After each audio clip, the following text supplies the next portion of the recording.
نشوف الآن أحمد الأحمر، تاريخ غني عن التعريف رغم كونه أكبر اللاعبين سنا ب 35 عاما. الله عليك، الله عليك يا مصطفى يا خليل، راجمة الصواريخ. 27 سنة هذا اللاعب ينجح. صاروخ فرعوني مصري ينجح في الكرة الماضية. عطني وياها، شوف يوهو ما شافها نيكولاس. نشوف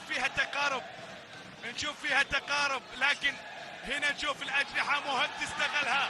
يا عيني، شوف كوماندوز كرة اليد، القلعة البيضاء، ملوك الصالات يسرحون ويمرحون. يا الله على هدف جميل. علامة فارقة في الشوط الثاني. أحمد الأحمر ورفقاء فارق الهدفين، يبدو بأنها نتيجة أجمل من الشوط الأول اللي فيها فارق ال6 أهداف.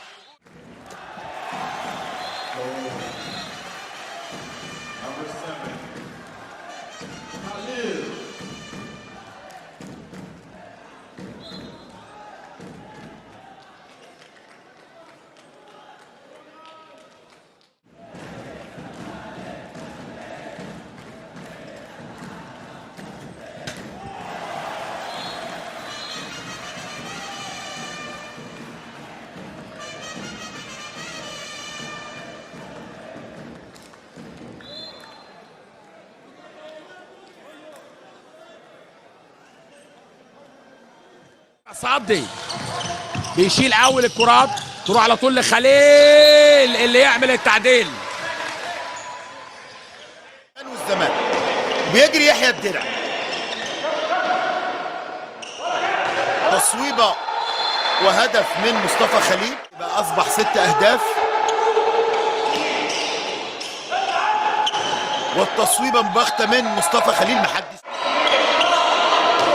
لوكا يعمل الزيادة وتفويت كده وتقاطع تاني، واحدة تانية صاروخية مداعبة ما بين الاثنين، وتصويبة قوية من مصطفى خليل.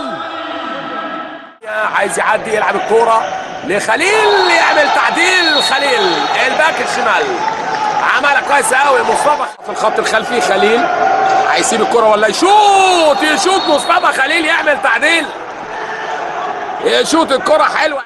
اسلام حسن بيعمل اسيست خليل اللي بيعمل ارتقاء عالي، بيشوط من بره التسعة في الزاوية قالوا الحسابات وقالوا له كده سكرين على طريقة الباسكت. مرة تانية مصطفى خليل، يا ولد الله